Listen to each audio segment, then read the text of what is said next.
Karena apa? Kalau kita sudah ngomong teknologi di sisi paling kanan, buah dari kecerdasan kognitif dan soft skill kita, buahnya adalah diantaranya adalah teknologi. Tapi hasil kolaborasi dan elaborasi. Jadi masing-masing personal mengelaborasi potensi yang dimilikinya dengan cermat, dengan cekatan, dengan utun gitu ya. Lalu dia sinergikan, ya, dikolaborasikan dengan teman-temannya, itu akan menghasilkan sungguh luar biasa. Ada beberapa pertanyaan, tapi untuk sesi pertama saya buka 3 pertanyaan. Ada 2 pertanyaan untuk Pak Firman. Yang pertama itu, apa yang bisa kita lakukan bisa survive di era society 5.0? Itu pertanyaan pertama, Pak. Dan pertanyaan kedua,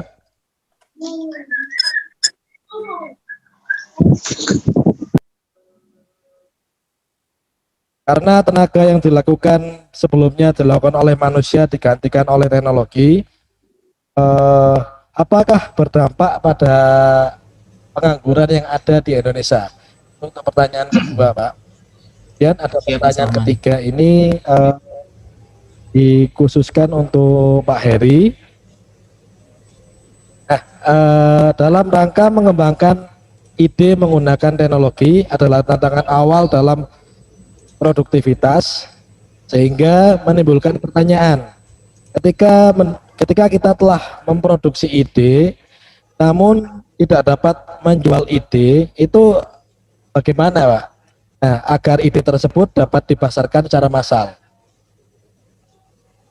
Monggo barangkali Pak Firman untuk bisa menjawab 2 pertanyaan pertama. Selanjutnya saya persilahkan Pak Heri untuk menjawab pertanyaan yang kedua. Oke, bisa terdengar Mas ya? Bisa, Pak. Oke. Pertanyaan sangat bagus ya dari teman-teman mahasiswa ya. Oke, di materi saya di PPT sempat saya sampaikan di situ. Mungkin bisa ditampilkan lagi Mas Rohman di slide yang ke-12, Mas.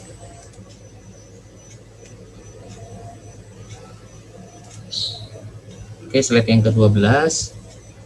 Jadi agar kita survive di menghadapi era society 5.0, diklik yang 12.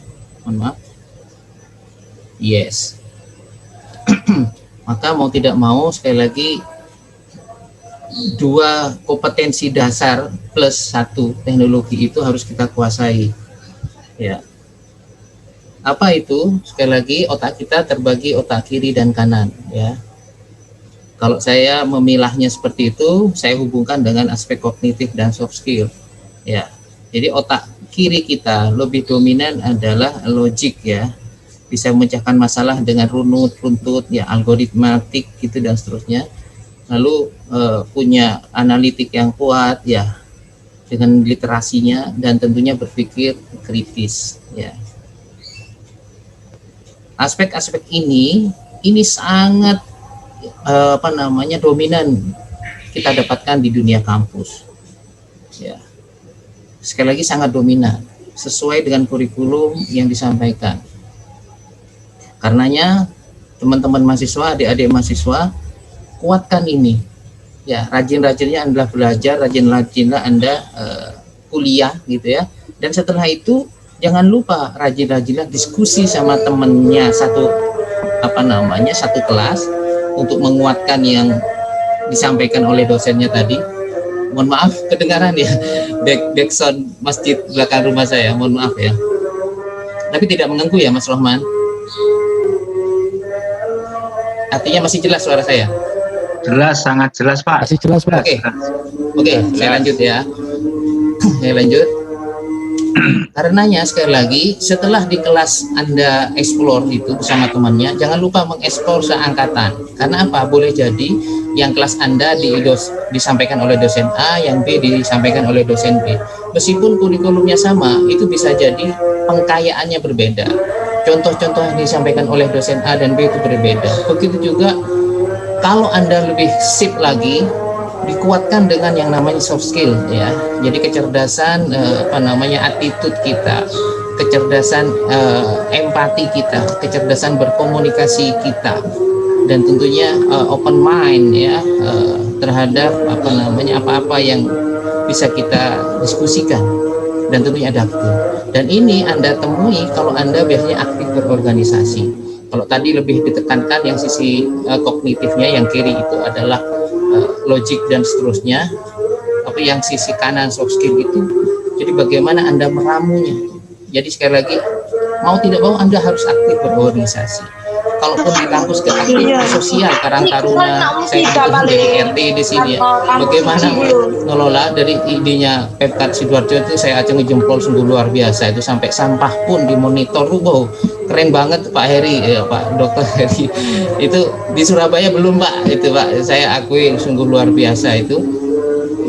Jadi bagaimana kita peduli terhadap lingkungan, itu juga bagian dari mengolah soft skill. Bagi anak-anak muda itu ada sampah tercecer atau sampah yang tidak diangkut oleh tukang sampah, itu bisa jadi itu kerjaannya RT, itu kerjaannya orang besar. Tapi ide-ide itu harusnya saat kita melihat sesuatu yang tidak benar atau kurang baik, harusnya itu kalau kita kuatkan, itu yang kita latih dalam empati itu. Kebetulan misal bak sampah penampungannya itu bukan di depan rumah kita, mungkin kita nggak peduli. Tapi bayangkan yang di depan rumahnya itu bagaimana, atau dekat itu. Disitulah harusnya soft skill kita diasah. Ya, sejak Anda mahasiswa. Ya, jadi sekali lagi aktiflah berorganisasi. Kalaupun organisasi formal Anda tidak, aktifkan organisasi yang non formal. Itu sangat banyak gitu ya. Nah, dari gabungan dua ini, kalau Anda betul-betul latih, saya sangat yakin, saya yakinnya. Karena kebetulan saya juga dulu senang pengetak adik, senang berorganisasi, digabung gitu ya.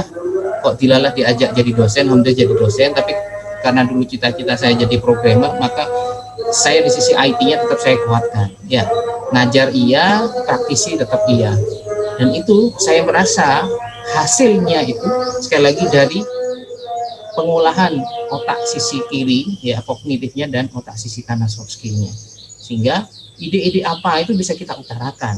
Kalaupun bukan kita yang bisa melakukan, paling tidak ide itu tersampaikan untuk dikolaborasi dengan teman-teman kita yang punya kompetensi macam-macam. Karena apa? Kalau kita sudah ngomong teknologi di sisi paling kanan, buah dari kecerdasan kognitif dan soft skill kita, buahnya adalah diantaranya adalah teknologi itu. Teknologi ini bukan bukan hasil satu orang atau dua orang, tapi hasil kolaborasi dan elaborasi. Jadi masing-masing personal mengelaborasi potensi yang dimilikinya dengan cermat, dengan cekatan, dengan utun gitu ya. Lalu dia sinergikan ya, dikolaborasikan dengan teman-temannya, itu akan menghasilkan sungguh luar biasa. Ya, jadi saya pun membina adik-adik mahasiswa yang ada yang mau DO, ada yang TA-nya nggak selesai gitu. Saya motivasi untuk mengangkat itu gitu. Agar apa? Begitu mereka lulus biasanya kebuka Pandora yang tertutup itu. Ya, biasanya orang yang seperti itu luar biasa suksesnya nanti. Jadi kadang kita berhenti di titik di mana titik itu sebenarnya sudah sangat tipis untuk kita buka pintunya. Ya, seandainya rezeki itu ada emas lah di belakang pintu itu. Tapi karena kita nggak utun, nggak sabar untuk situ, kadang sudah capek, sudah lemas, ente-entean misalnya gitu ya, habis-habisan, padahal itu sudah di pintu yang atau di baris terakhir. Karenanya sekali lagi saya ulangi lagi, agar kita survive, Anda kuatkan dua potensi kognitif dan soft skill itu, lalu Anda ramu betul, maka yakinlah teknologi atau apapun yang Anda mau hadapi di Society 5.0 itu akan terjadi. Sehingga untuk mengeluarkan itu, saya sampaikan juga, tolong cari dosen yang Anda dekat, enjoy dengan Anda. Karena apa? Itu jadikan sebagai mentor, jadikan sebagai coach, jadikan sebagai role of model Anda. Saya pun seperti itu. Dulu saya punya role model dosen saya. Dan saya kayak memfotokopi dosen saya itu dulu. Dan alhamdulillah saya mirip atau paling nggak mendekati dosen yang menjadi role model saya. Begitu juga saya menciptakan mahasiswa, bagaimana mahasiswa itu bisa eksis, bisa dinamis, karena role modelnya ada. Ya, bahasanya kalau Anda mau mengajari kita ya teman-teman dosen ya, kalau kita mau mengajari mahasiswa kita renang ya jangan ngajar di depan kelas, harus di kolam renang kita praktekkan, bukan hanya teori tapi praktis. Begitu juga saya ngajari programmer ya, kita buat itu program di depan mahasiswa, kita contohkan, bahkan kita tunjukkan ini aplikasi yang sudah kita buat di mana di seterusnya kita tunjuk, sehingga mahasiswa itu kebuka, oh iya ya bisa ya dan begitu seterusnya. Kalau tidak atau belum ada role model yang ada pada diri mahasiswa itu biasanya agak berat. Nah, begitu ada apalagi dekat role model itu dengan mahasiswa, itu biasanya mahasiswa banter. Ya, begitu seterusnya. Begitu juga dengan dosen, ngapunten, tolong dibimbing adik-adik ini. Kadang mereka memang butuh pendekatan kesabaran gitu ya. Handphone kita boleh jadi nyala 24 jam, itu kadang mahasiswa WA-an atau kontak mungkin di jam-jam yang tanda petik kadang kita istirahat dan seterusnya. Tapi selagi mahasiswa itu memang belum tahu aturan itu, kita sabari, kita telateni dan seterusnya. Jadi dari dua komponen mahasiswa dan dosen itu agar take and give-nya pas, maka cognitive soft skill dan teknologi yang dihasilkan itu akan menghasilkan yang luar biasa. Oke, itu yang pertanyaan pertama Mas Rohman. Lalu yang kedua, apakah jika teknologi ini sudah ada, maka SDM atau tenaga pengangguran semakin banyak? Dan itu sudah dijawab ya oleh Dr. Heri tadi, itu menarik ya. Jadi sekali lagi, selagi kita punya kompetensi yang disampaikan oleh saya tadi, jangan takut Anda lah khususnya ya, atau kita secara keseluruhan untuk tidak mempunyai kerja atau jobless ya. Karena apa? Karena pekerjaan kita bukan di satu titik ya. Begitu ide itu ada aja kerjaannya, begitu seterusnya ya. Dan tentunya yang bertanggung jawab, mohon maaf, terkait dengan penyediaan lapangan kerja tentunya adalah di sini adalah tupoksinya pemerintah.